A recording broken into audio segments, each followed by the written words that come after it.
আসসালামু আলাইকুম। জাতিসংঘ পশ্চিমাদের কতটা তুলবিবাহক হিসেবে কাজ করে সে কথা আমরা সবাই জানি, নতুন করে কিছু বলার নেই। কিন্তু এই মুহূর্তে যুক্তরাষ্ট্রের এজেন্ডা বাস্তবায়নে বৈশ্বিক এই সংস্থা বাংলাদেশকে কতটা নগ্নরূপে ব্যবহার করছে তার স্বরূপ তারা নিজেরাই উন্মোচন করছে।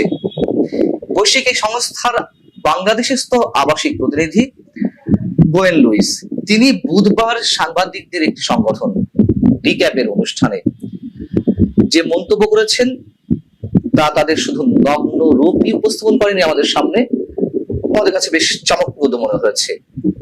দর্শক, তার সম্পর্কে বলার আগে একটু মনে করিয়ে দিই, সাবেক প্রধানমন্ত্রী শেখ হাসিনা অংশগ্রহণমূলক নির্বাচন বলতে তিনি কি বোঝেন তার একটি সংজ্ঞা দাঁড় করিয়েছিলেন।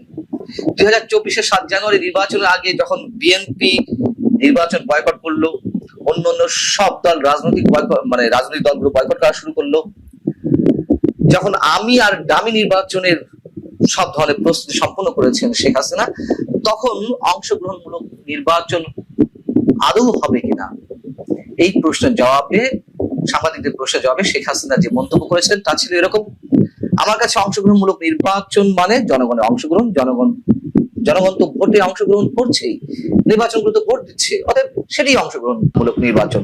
কোন রাজনৈতিক দল কারা অংশগ্রহণ করলো না করলো এটি মুখ্য বিষয় নয়। এরপরে আরো একটি অনুষ্ঠানে সাবেক প্রধানমন্ত্রী শেখ হাসিনা মন্তব্য করেছিলেন যে অবাধ নিরপেক্ষ নির্বাচন এই বিষয়ে যেন কেউ তাকে জ্ঞান দিতে না যায়। এই কথাগুলো এ কারণেই মনে করিয়ে দিলাম যে জাতিসংঘ বাংলাদেশের আগামী নির্বাচন নিয়ে এখন শেখ হাসিনার সেই কথাগুলোকে সমর্থন করছে। জাতিসংঘের আবাসিক প্রতিনিধি গোয়েন লুইস ঠিক হুবহু শেখ হাসিনার বক্তব্যটাই তিনি নিজের মুখে পুনর্ব্যক্ত করছেন। গোয়েন লুইসের কাছে সাংবাদিকদের প্রশ্ন ছিল যে আগামী নির্বাচন কতটা অংশগ্রহণমূলক হবে, আপনাদের প্রত্যাশা কেমন? তিনি তখন বলছেন, অন্তর্ভুক্তিমূলক নির্বাচন মানে সব রাজনৈতিক দলের অংশগ্রহণ নয়। জাতিসংঘের সংজ্ঞা মতে তিনি জাতিসংঘের সংজ্ঞাটাও দেওয়ার চেষ্টা করছেন। সমাজের সব শ্রেণী পেশার মানুষের অংশগ্রহণকেই অংশগ্রহণমূলক নির্বাচন বলা হয়। কি অদ্ভুত, কি অসাধারণ! তখন যে নির্বাচন অনুষ্ঠিত হয়েছিল বিএনপি ছাড়া, অন্য দল ছাড়া, আওয়ামী লীগের যে আমি ডামি মার্কা নির্বাচন অনুষ্ঠিত হয়েছিল, তখন জাতিসংঘ কি বিবৃতি দিয়েছিল? যুক্তরাষ্ট্র, ইউরোপীয় ইউনিয়ন, যুক্তরাজ্য কি বিবৃতি দিয়েছিল সেটাও একটু আপনাদের মনে করিয়ে দিই। বিবৃতিগুলোতে উল্লেখ ছিল, বিরোধী রাজনৈতিক কর্মীদের উপর দমন পীড়ন বন্ধ, সব দলের অংশগ্রহণ নির্বাচন অনুষ্ঠান এবং স্বাধীন মত প্রকাশে সরকারের প্রতি আহ্বান জানানো হচ্ছে। এটি নির্বাচনের পরে নয়, আগে। পরেও এই ধরনের মন্তব্য তারা করেছে বিভিন্ন ধরনের বিবৃতিতে। এখন গোয়েন লুইসরা জাতিসংঘ, যুক্তরাষ্ট্র, ইউরোপীয় ইউনিয়নের মতন সংস্থাগুলো তারা তাদের মতো করে বক্তব্য প্রচার করছে। যেহেতু এখন শেখ হাসিনা নেই, তখন যেভাবে গণতন্ত্রের সবক দিত, শেখ হাসিনাকে হটানো দরকার ছিল, শেখ হাসিনার মাধ্যমে তাদের এজেন্ডা গুলো বাস্তবায়ন হচ্ছিল না, এটা তো সত্য কথা। শেখ হাসিনা গণতন্ত্র গলার টিপে ধরুক আর বাক স্বাধীনতার হরণ করুক, যাই করুক না কেন, এখন তো স্পষ্ট হচ্ছে যে পশ্চিমা এজেন্ডা গুলো তিনি বাস্তবায়ন করতে চাননি। অনেকে অভিযোগ থাকতে পারে ভারতকে অনেক কিছু দিয়েছে, সেটাই শেখ হাসিনা নিজে উল্লেখ করেছেন। যাই হোক, কি দিয়েছে সেটিও আমরা আবার আর এক বিতর্ক। তো এখন যে ডক্টর ইউনূস ক্ষমতায় রয়েছেন, সরকার প্রধান হিসেবে তিনি তার রাজত্ব পরিচালনা করছেন, ডক্টর ইউনূস তাদের লোক, এটা তো ওপেন সিক্রেট, অনেকেই বলেন। অতএব এখন আর অংশগ্রহণমূলক নির্বাচনের দরকার নেই। এখন আর খুব দ্রুত বাংলাদেশের গণতন্ত্রের উত্তরণের জন্য কোনো নির্বাচনের দরকার নেই। ইউরোপীয় ইউনিয়ন যেভাবে কদিন আগে ব্ল্যাঙ্ক চেক দিয়ে দিল ডক্টর মোহাম্মদ ইউনূসকে, যে সংস্কারের জন্য যতটা সময়ের প্রয়োজন তারা ডক্টর মোহাম্মদ ইউনূসকে সেই সময়টি দিতে চায়, ঠিক একইভাবে জাতিসংঘ বুধবারও তাদের মানসিকতার বহিঃপ্রকাশ ঘটিয়েছে। গোয়েন লুইস বলছেন সাংবাদিকদের এক প্রশ্নের জবাবে, নির্বাচন আগে না সংস্কার আগে এটি বাংলাদেশের জনগণ, সরকার ও রাজনৈতিক দল ঠিক করবে, জাতিসংঘ নয়। জাতিসংঘ মনে করে সুষ্ঠু অবাধ নির্বাচন নিশ্চিতে তারা যে কোনো সহায়তা করবে। বাংলাদেশের নির্বাচন বাংলাদেশের জনগণের উপর নির্ভর করবে, সরকার রাজনৈতিক দলগুলোর উপর নির্ভর করবে, তাহলে এতকাল কেন সবক দিয়ে আসা হয়েছে? কেন 2024 আগে এতটা তৎপর ছিল? কেন বাংলাদেশের আন্দোলন নিয়ে জাতিসংঘ সেনাবাহিনীকে পর্যন্ত সতর্কতা জারি করে? এগুলো তো তারা নিজের মুখে বলেছে। নির্বাচন প্রসঙ্গে গোয়েন লুইস আরো বলছেন, বাংলাদেশের নির্বাচন অনুষ্ঠানের বিষয়ে জাতিসংঘ কোনো ভূমিকা পালন করতে পারে না। নির্বাচন অনুষ্ঠানের বিষয়টি রাজনৈতিক সিদ্ধান্ত। সেই কথা আবার ঘুরিয়ে ফিরিয়ে বলছেন। অর্থাৎ আমরা করিডোরের বিষয়ে জানি, আমরা বন্দরগুলো বিদেশি কোম্পানিগুলোর হাতে তুলে দেওয়ার বিষয়টি নিয়ে যে তুমুল বিতর্ক, সে সম্পর্কে নানা ধরনের কথাবার্তা বলছি বা বলা হচ্ছে বিভিন্ন জায়গা থেকে। এবং গোয়েন লুইসের এই বক্তব্যের মধ্য দিয়ে আবারও প্রমাণিত হলো সরকার এখনো পর্যন্ত করিডোর কিংবা বন্দর ইস্যুতে অথবা পশ্চিমাদের যে বিভিন্ন ধরনের এজেন্ডা রয়েছে সেগুলো বাস্তবায়নের ক্ষেত্রে এখনো পর্যন্ত পিছপা হয়নি। সরকার অনেক কিছুই লুকোচুরি করছে।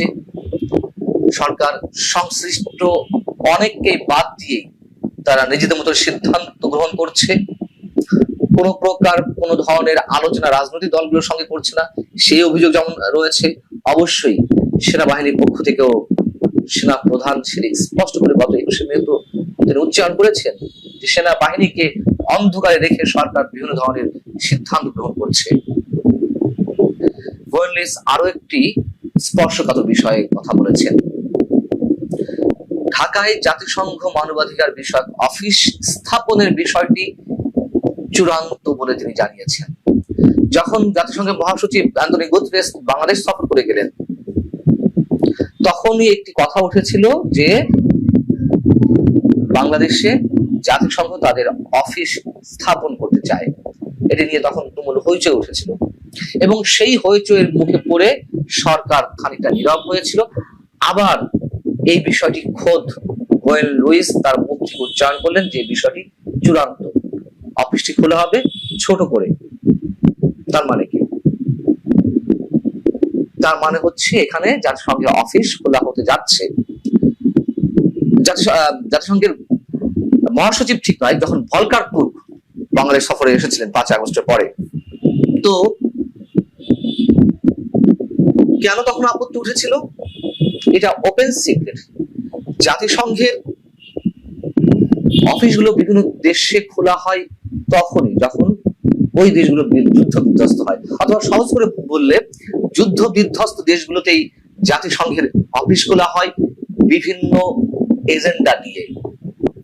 তাদের তো একটা সুর থাকেই যে যুদ্ধ বিধ্বস্ত দেশগুলোতে তারা যে অসহায় অমানবিক অবস্থায় থাকা মানুষগুলো তাদেরকে হেল্প করতে চায়, এই জন্য তাদের অফিস খুলতে হবে। এবং সেইগুলো স্থাপনের মাধ্যমে পশ্চিমাদের বিভিন্ন এজেন্ডা অযাচিত ভাবে জাতিসংঘ বাস্তবায়ন করে ওই দেশগুলোতে বিভিন্ন অজুহাতে। বাংলাদেশ কি এখন যুদ্ধ বিধ্বস্ত অবস্থায় রয়েছে? যদিও যুদ্ধের কথা আমাদের প্রধান উপদেষ্টা থেকে শুরু করে সরকারের পারিষদ বর্গের অনেকেই তারা যুদ্ধ যুদ্ধ বলে গলা ফাটিয়ে দিচ্ছে, যুদ্ধ অবস্থা দেশ হয়েছে। কোন যুদ্ধ তারা চান, কিসের জন্য বারবার যুদ্ধের কথা বলছেন, সেগুলো আমরা অনুমান করতে পারি। এবং এটি একটা আরেকটার সঙ্গে জড়িত খুব স্পষ্ট ভাবে, নির্বাচন এবং যুদ্ধ। পশ্চিমারা তাদের এজেন্ডা থেকে সরেনি। পশ্চিমাদের এজেন্ডা বাস্তবায়নের ক্ষেত্রে সরকারও এখনো পর্যন্ত পিছপা হয়নি। গোয়েন লুইসের বক্তব্যের সামগ্রিকভাবে এটি স্পষ্ট হয়ে উঠেছে। দেখা যাক কতদূর করা যায়। ভালো থাকুন সবাই। প্রিয় দর্শক, সাজ্জাদ কাদেরের সালাম নেবেন। আসসালামু আলাইকুম, প্রীতি এবং শুভেচ্ছা। এই মুহূর্তে আপনাদের সামনে কথা বলতে এসেছি আওয়ামী লীগ ছাড়া এই নির্বাচন হবে সম্ভব, এই প্রসঙ্গটা নিয়ে। হঠাৎ করে গতকালকের একটি অনুষ্ঠানের মাধ্যমে জাতিসংঘের আবাসিক সমন্বয়ক গোয়েন লুইস আলোচনায় করিডোর ইস্যুতে একটি মন্তব্য করেছিলেন গতকালকে। সেটি নিয়ে আজকে দিনের আরেক ভাগে দিনের শুরুর ভিডিওটা দিয়েছি এবং একই অনুষ্ঠানকে কেন্দ্র করে আমার দুটো ভিডিও করতে হচ্ছে গোয়েন লুইস ইস্যু, গোয়েন লুইসের মন্তব্য নিয়ে। এখনকার বিষয় হচ্ছে যে আওয়ামী লীগ ছাড়া বাংলাদেশে অন্তর্ভুক্তিমূলক নির্বাচন হবে কিনা। কিন্তু আমরা বাংলাদেশের জনগণ হিসেবে বলতে চাই যে আওয়ামী লীগের অংশগ্রহণ ছাড়া বাংলাদেশের অর্ধেক মানুষকে বাদ রেখে নির্বাচনটি করতে হবে। অর্ধেক মানুষের মতামত প্রতিফলিত হবে না যদি আওয়ামী লীগকে বাদ দিয়ে নির্বাচনটা করা হয়। আওয়ামী লীগ দল আছে কিন্তু এই মুহূর্তে কার্যক্রম নিষিদ্ধ, কিন্তু বাস্তবতা হচ্ছে বাংলাদেশের 50% মানুষ আওয়ামী লীগের সমর্থক। গতকাল জাতীয় প্রেস ক্লাবে বাংলাদেশের ডিপ্লোম্যাটিক করেসপন্ডেন্টস অ্যাসোসিয়েশন বাংলাদেশ ডিক্যাপ আয়োজিত এক ডিকাপ টক অনুষ্ঠানে গোয়েন লুইসকে প্রশ্ন করা হয় যে আওয়ামী লীগ না থাকা অবস্থায় নির্বাচন অন্তর্ভুক্তিমূলক হবে কিনা। উত্তরে তিনি বলেন, অন্তর্ভুক্তিমূলক নির্বাচন মানে হচ্ছে সমাজের প্রত্যেক অংশ যেন ভোট দিতে পারে। নারী, 18 বছর বয়সী, নৃতাত্ত্বিক সংখ্যালঘু সম্প্রদায়, বিভিন্ন সম্প্রদায় অন্তর্ভুক্তিমূলক দিয়ে আমরা এটাই বোঝাই। তবে প্রত্যেকের নির্বাচনে অংশগ্রহণের